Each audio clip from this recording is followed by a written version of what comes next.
Son ex a prononcé un discours à notre mariage, et son regard mal à l'aise m'a révélé tout ce que j'avais besoin de savoir. Ma femme infidèle. La porte n'était même pas encore refermée qu'elle avait déjà tout perdu. Cela m'est arrivé récemment et, pour être honnête, je suis encore en train de tout assimiler. On pense connaître la personne assise en face de soi au dîner, après 16 années de mariage. On croit qu'il existe une histoire commune, un respect mutuel, peut-être même de l'amour, jusqu'à ce qu'elle lance calmement une grenade vivante dans votre réalité et qu'elle sourit pendant qu'elle explose. Ma femme, Sarah, a lâché une bombe pendant notre dîner d'anniversaire, une bombe qui a fait voler en éclats tout ce que je croyais solide. J'ai pensé partager cette histoire, car la vengeance fut si incroyablement satisfaisante que je ne peux pas la garder pour moi. La plupart des gens lisent des histoires comme celle-ci et passent à autre chose, sans commentaire, sans approbation, et c'est très bien ainsi. Mais si vous êtes encore là, merci. Attachez votre ceinture. Nous étions chez Romano's, un restaurant italien haut de gamme, aux lustres tamisés et aux banquettes éclairées à la bougie, le genre d'endroit où l'argenterie brille et où les serveurs portent des gilets impeccablement repassés et des sourires figés. Nous y allions depuis des années, réservant une table pour les anniversaires, les promotions, les fêtes de mariage, ces rares étapes qui faisaient paraître un long mariage encore digne qu'on s'y habille avec soin. Ce soir-là marquait notre 16e année comme mari et femme. Je lui avais apporté une douzaine de longues roses rouges ce matin-là, déposées sur la table de la cuisine avec un mot écrit à la main. Elle portait la robe vert émeraude que je lui avais offerte à Noël dernier, une robe de satin longue jusqu'au sol qui épousait parfaitement sa silhouette. Elle était superbe et je le lui ai dit. Tout semblait normal. Emma, notre fille, passait le week-end chez sa meilleure amie. Nous avions la soirée pour nous. La table était dressée, le vin servi, l'illusion parfaite. Et puis, juste au moment où le serveur posait nos plats devant nous, du saumon grillé à la sauce au citron et au capre, son plat préféré, Sarah trancha le moment avec la précision d'un scalpel fendant la soie. Elle prit une bouchée, avala, essuya délicatement sa bouche avec une serviette de lin et dit, avec une sérénité déconcertante, « Je retourne avec Derek, après 16 ans. Je ne t'ai jamais vraiment aimé, David. » Elle le dit comme si elle commentait la température, comme si elle m'informait qu'il risquait de pleuvoir plus tard, sans tremblement dans la voix, sans la moindre hésitation. Elle ne détourna pas le regard, ne sia pas. Au contraire, elle semblait soulagée, comme si elle avait répété ce discours dans sa tête pendant des semaines, devant le miroir, sous la douche, peut-être même en étant allongée à côté de moi dans le lit. Et maintenant, la représentation était enfin en direct. Puis elle ajouta, juste pour enfoncer le clou, « Je ne t'ai jamais vraiment aimé, David. » Je la fixais, non pas parce que je n'avais pas compris ce qu'elle venait de dire, mais parce que j'étais sincèrement impressionné par son sang-froid. Ce n'était pas une erreur, ni une impulsion émotionnelle, non, c'était chirurgical. Elle avait choisi cette nuit, ce restaurant, cette robe, elle s'était assurée que notre fille soit absente. Et alors, elle m'a ouvert la poitrine avec calme et en a réarrangé les morceaux, sans anesthésie. Je n'ai pas pleuré, je n'ai pas crié, je n'ai pas renversé la table ni brisé un verre de vin. J'ai simplement posé ma fourchette, lissé ma serviette et hoché la tête, « Alors tu devrais partir. » Pas de drame, pas de négociation, pas de second acte, juste une rupture nette, le déclic sec d'une porte qui ne se rouvrira jamais. Et cela, plus que tout ce que j'aurais pu dire, l'a déstabilisée. Elle a cligné des yeux, non pas de culpabilité ou de regret, mais de confusion. Ce n'était pas la réaction pour laquelle elle s'était préparée. Elle voulait du chaos, elle voulait des cris, elle voulait une scène à laquelle elle pourrait plus tard se référer en disant, « Tu vois, regarde comment il a réagi. » Mais je ne lui ai rien offert. Je lui ai donné le silence, un silence calculé, et cela a brisé son rythme plus efficacement que n'importe quelle crise de colère. Elle s'attendait à l'ancien David, celui qui était calme, sûr, le salaire stable, le père fiable et le mari ennuyeux. Ce qu'elle ne savait pas, ce qu'elle ne pouvait pas savoir, c'est qu'à cet instant, elle avait réveillé une version totalement nouvelle de moi, une version qu'elle n'avait jamais rencontrée, une version avec des dents. De retour à la maison, elle paradait comme une adolescente qui pense avoir gagné une rupture. Elle passait des appels sur haut-parleur, riant trop fort à la voix pâteuse de Derek, une voix qui, honnêtement, semblait devoir ramper hors d'une grille d'égout. Elle faisait ses bagages avec une force exagérée, claquant les tiroirs, traînant sa valise comme si elle jouait dans un mauvais... Avec du rouge à lèvres légèrement bavé et une odeur de parfum que je ne possédais pas, la chute soudaine de notre intimité, l'augmentation des appels téléphoniques qui s'interrompaient quand je m'approchais, et le nom de Derek, son ex de l'université, qui revenait peu à peu, d'abord par hasard puis de plus en plus souvent, comme une mauvaise odeur remontant après des années d'absence. Je ne pouvais rien prouver, pas à ce moment-là, mais je le sentais, le changement. Alors j'ai fait ce que je fais le mieux. J'ai commencé à documenter, à préparer, à planifier. J'ai entrepris de bâtir une forteresse juridique et financière si solide qu'elle ne se rendrait même pas compte qu'elle était enfermée, pas avant que le pont-levis ne disparaisse et que les douves soient pleines de requins. J'ai demandé à mon avocat de rédiger un contrat post-nuptial avec une précision chirurgicale, comportant des clauses sur l'adultère, l'abandon volontaire et la perte des biens. Sarah l'a signé sans y jeter un regard. Elle était trop absorbée par les préparatifs du mariage de sa sœur et par la télé-réalité pour s'en soucier. Une seule signature, c'est tout ce qu'il a fallu. Mais ce n'était que le début. J'ai créé un réseau de sociétés à responsabilité limitée et d'entités fictives. Lentement, méthodiquement, j'ai transféré chaque actif majeur, la maison, les voitures, les comptes d'investissement, même notre résidence de vacances au bord du lac, dans une structure fiduciaire complexe. Sur le papier, nous n'étions que des bénéficiaires passifs, mais la fiducie comportait des déclencheurs automatiques. Si l'un des conjoints quittait volontairement le mariage avec l'intention de le dissoudre, le contrôle basculait vers l'autre. J'ai passé cette année à construire cela en silence, patiemment, comme un homme empilant des sacs de sable avant l'inondation. Elle me croyait ennuyeux, méticuleux, obsédé par les papiers parce que j'avais besoin de tout contrôler. Elle n'avait aucune idée que je me protégeais de la trahison même qu'elle pensait m'imposer. Mais j'avais vu sa tempête venir des années auparavant. Et quand elle a finalement déclaré la guerre, j'avais déjà gagné. Le soir où Sarah a fait ses valises, l'air de la maison a changé. Pas plus froid, pas plus lourd, simplement immobile, comme le calme qui s'installe après qu'une tempête a tout balayé sur son passage. J'ai attendu exactement 13 secondes après avoir entendu les pneus de son Uber crisser sur le gravier de notre allée, juste assez longtemps pour être sûr qu'elle était vraiment partie, mais pas assez pour laisser la moindre hésitation s'installer. Ensuite, je suis allé dans mon bureau, non pas par panique, ni par chagrin, ni même pour me révolter contre ce qu'elle avait fait. Il n'y avait plus de rage, plus de chagrin à donner. Sarah avait tout épuisé. Je n'étais pas en colère, j'étais libre. Ce bureau, c'était là que j'avais patiemment bâti mon empire de précaution, une pièce qu'elle entrait rarement et qu'elle n'avait jamais comprise. J'ai ouvert une boîte de sécurité inifugée, noire et mate, que je n'avais pas touchée depuis des années. Les charnières ont légèrement gémi, comme si elles s'éveillaient d'un long sommeil silencieux. À l'intérieur, tout était exactement comme je l'avais laissé, la clé USB, les documents notariés, l'accord postnuptial original et une lettre d'activation signée mais jamais datée. Je me suis assis à mon bureau et j'ai cliqué sur mon stylo plume, le même que j'utilisais pour les dépôts juridiques, pas pour les listes de courses. Sur la lettre d'activation, d'une écriture calme et délibérée, j'ai tracé une seule ligne. À 11h23 du soir, l'épouse Sarah Mitchell a volontairement quitté la résidence commune avec l'intention de mettre fin au mariage. Clause s'est activée. J'ai signé, j'ai daté, puis j'ai ouvert notre portail juridique sécurisé et j'ai téléversé le dossier. Horodaté, chiffré, irrévocable. Mon écran d'ordinateur s'est animé comme un sentinelle bien dressé, prêt pour la séquence qu'il attendait depuis 7 ans. J'ai accédé à mon arbre patrimonial, une carte numérique tentaculaire d'entreprise, de fiducie, de sous-holdings et d'accords de partenaires silencieux. De l'extérieur, cela aurait ressemblé à du chaos, mais pour moi, c'était de l'ordre, un ordre magnifique et brutal. Cela évoquait une toile d'araignée, non faite de soie, mais de contrats imprimés et de déclencheurs juridiques.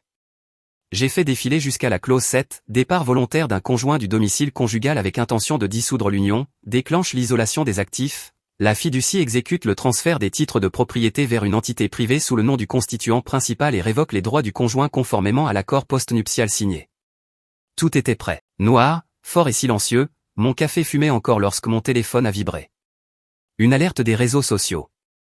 Des années plus tôt, j'avais mis en place une surveillance passive sur les comptes publics de Sarah, non pas par jalousie, mais par réflexe, une habitude héritée de mon travail d'expert judiciaire où nous suivions les menaces médiatiques et les fuites non autorisées.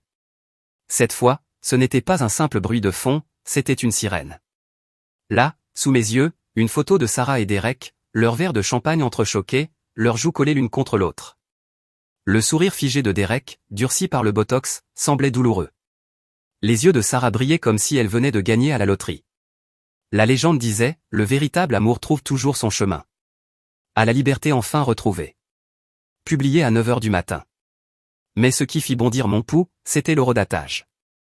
Elle n'avait pas été publiée ce matin-là, mais la veille, près de 3 heures avant notre dîner d'anniversaire, avant les roses, avant le saumon grillé, avant son « je ne t'ai jamais vraiment aimé », avant la trahison mise en scène. Elle avait porté un toast à sa liberté pendant que j'achetais les fleurs qu'elle feignait d'adorer. Elle avait entrechoqué sa coupe avec son âme sœur à la voix râpeuse pendant que j'attachais le ruban du coffret cadeau. Ce n'était pas seulement un manque de respect, c'était calculé, prémédité, et cela changeait tout sur le plan juridique. J'ai rouvert le contrat post-nuptial, allant directement à la clause 9b, abandon prémédité avec intention de frauder le fiduciaire conjugal. Activation nécessitant un comportement tiers horodaté survenant avant le départ officiel et impliquant un engagement romantique alternatif ou une conduite extra-conjugale dissimulée. Cela correspondait exactement. J'ai téléchargé la photo, extrait les métadonnées EXIF, coordonnées GPS, appartement de Derek au centre-ville, modèle d'appareil, heure sur le téléphone, 18h11, la veille. Photo intègre, non modifiée. J'ai compilé l'ensemble dans un rapport certifié et les versé dans le registre de protection des actifs. Ce registre n'était pas un simple dossier numérique, c'était un mécanisme d'escalade transformant la fiducie d'un bouclier passif en une lame active. Sarah pensait porter un toast à un nouveau chapitre, sans comprendre qu'elle signait la dernière page de sa propre histoire. J'ai transmis le dossier de métadonnées et la photo à mon avocat avec un seul objet de courriel, activation clause 9b. Aucun texte, il n'en avait pas besoin. Puis j'ai lu les commentaires, 37 mentions j'aime, des cœurs, des émoticônes, la routine dopaminique. Un commentaire de sa meilleure amie Michel disait « Tu mérites le bonheur, je t'avais dit qu'il reviendrait. » Michel, la même femme qui m'avait emprunté $5000 pour des soins dentaires l'an dernier et avait disparu au moment du remboursement. Mais un autre commentaire attira mon attention, celui de sa coiffeuse « Attends, est-ce que c'est d'hier matin ? Je croyais que tu hésitais encore sur quoi faire. » Sarah avait répondu « Ah chut », suivi d'émoticônes de rire et de larmes. « Oh ma chère, tu t'étais déjà trahie toute seule. » J'ai fait une capture d'écran de toute la conversation, l'ai imprimée et j'ai souligné « Ne me dénonce pas ». Mon avocat apprécierait l'ironie. L'appel arriva cet après-midi-là. Numéro inconnu, mais je reconnus l'indicatif d'un cabinet du centre-ville. Je laissai sonner 2 fois avant de décrocher. Monsieur Mitchell, une voix jeune, trop polie, probablement nourrie au podcast sur la révolution du droit familial. Ici Tyler Preston, avocat mandaté par votre épouse, Sarah Mitchell. Je souhaitais vous contacter avant les dépôts officiels. Son ton dégouliné d'assurance brillante, bouton de manchette sur mesure et Tesla en leasing. Je vais rédiger une requête en divorce pour différences irréconciliables. Ma cliente a droit à une distribution équitable des biens matrimoniaux, résidence principale, compte d'investissement, véhicule conjoint. Si vous avez un conseil juridique, qu'il me contacte directement. Un simple appel de courtoisie pour éviter tout drame inutile.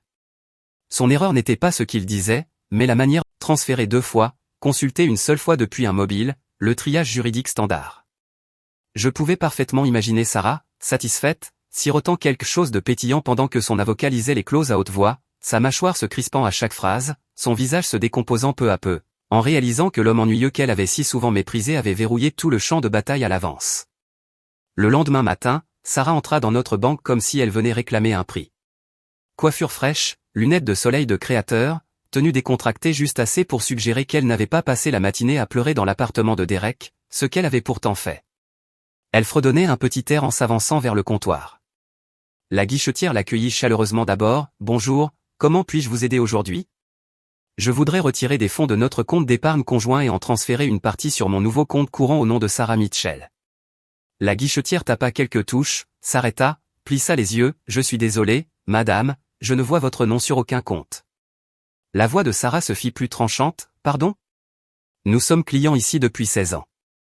Recherchez encore. » Ce n'était pas que les comptes n'existaient plus, c'est que son nom n'y était plus associé. Les lèvres de Sarah se retroussèrent. « C'est impossible.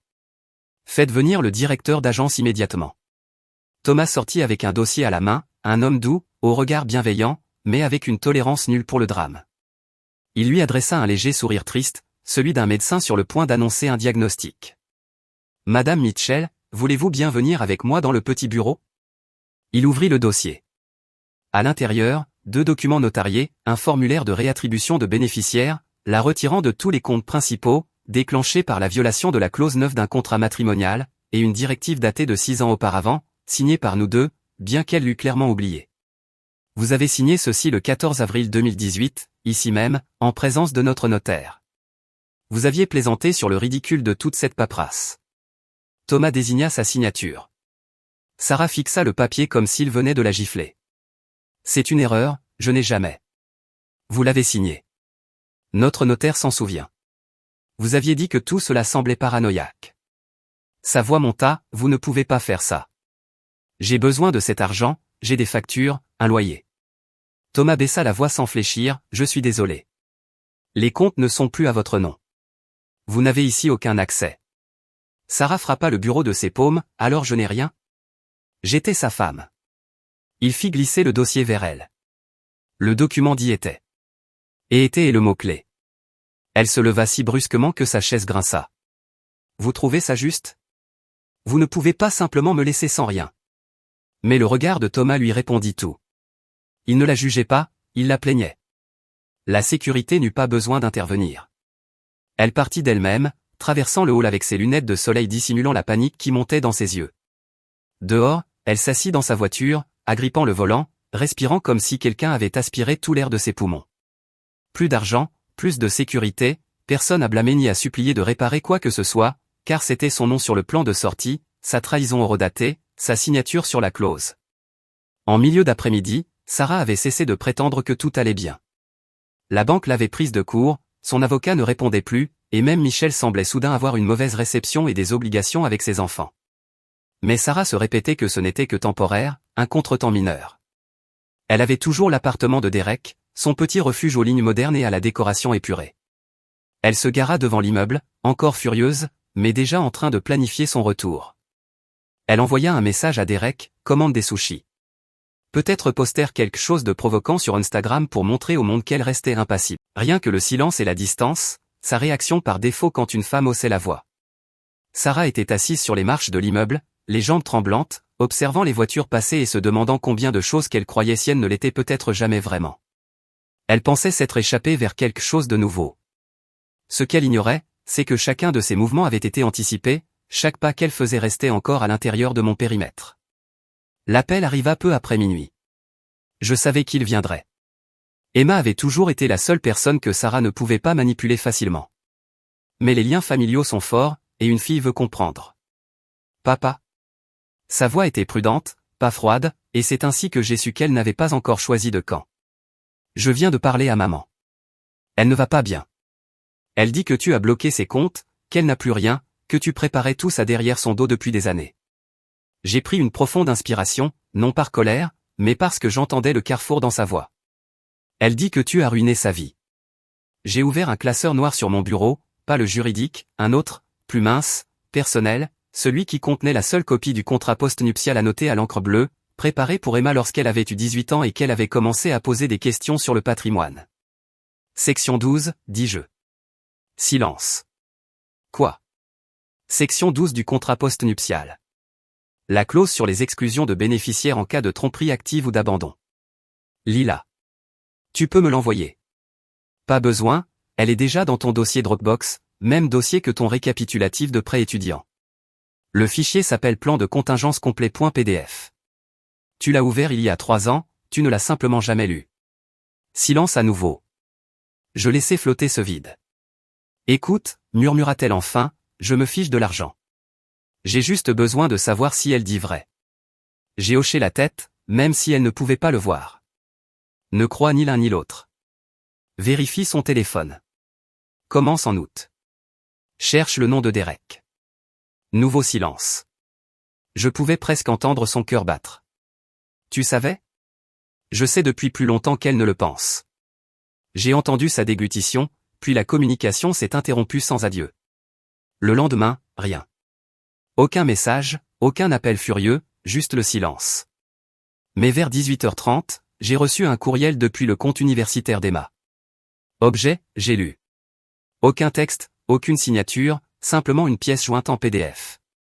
Des captures d'écran des messages de Sarah à Derek, j'ai hâte d'être libre de lui. Je suis fatigué de faire semblant. Je n'arrête pas de penser à ce contrat dans le tiroir de la chambre d'amis. Peut-être que je peux le faire signer une révision si je le prends quand il est fatigué. Et s'il meurt, tout revient à Emma de toute façon. Je suppose que ça ira, elle partagera avec moi. Je n'ai pas répondu. Je n'en avais pas besoin. Emma avait déjà compris. Sarah dut sentir ce silence avant de le comprendre. 3 appels manqués à Emma, puis 5, puis 9. Elle finit par laisser un message vocal, « Chérie, j'ai juste besoin que tu comprennes ce qu'il fait, il te lave le cerveau. » Et c'est cela qu'il a achevé. Pas la banque, pas l'appartement, pas la fiducie.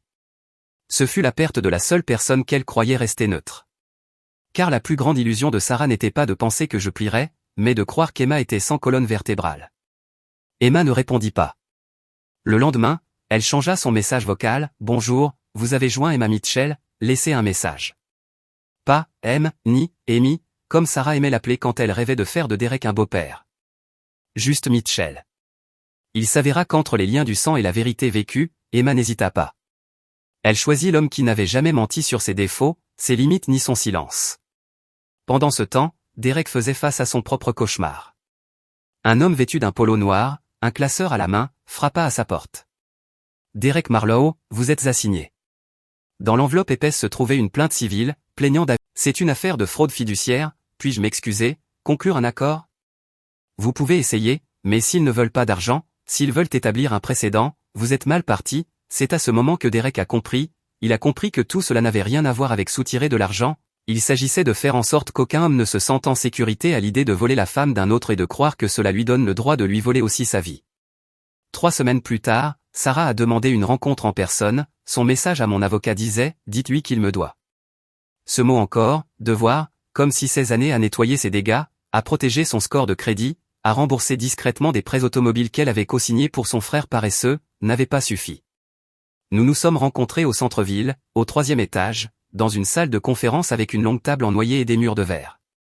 Son avocat ne vint pas, il s'était déjà récusé après avoir réalisé à quel point il était dépassé.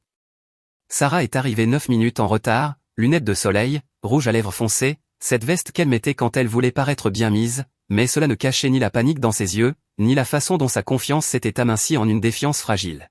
« Jolie salle, dit-elle en s'asseyant sans saluer. J'ai fait glisser un dossier sur la table, elle ne l'a pas touché, qu'est-ce que c'est ? Ta vie sur papier. Elle l'ouvrit, s'attendant au bruit, et trouva le silence imprimé, pièce A, publication sur les réseaux sociaux avec Derek, horodaté et géolocalisé, pièce B, transcription de textos récupérés depuis sa sauvegarde cloud synchronisée, flirtation alors qu'elle était encore mariée, plaisanterie sur, démanteler David lentement, pièce C, enregistrement d'un appel avec Michel où elle disait, je vais lui faire croire que je suis encore indécise, juste assez longtemps pour encaisser. Sa main s'est arrêtée sur cette page, elle a levé les yeux, tu m'as enregistré ? Non, Michel l'a fait. Apparemment elle se croyait la vraie complice, il s'avère que la trahison ne s'accompagne d'aucun programme de fidélité, la couleur a quitté son visage.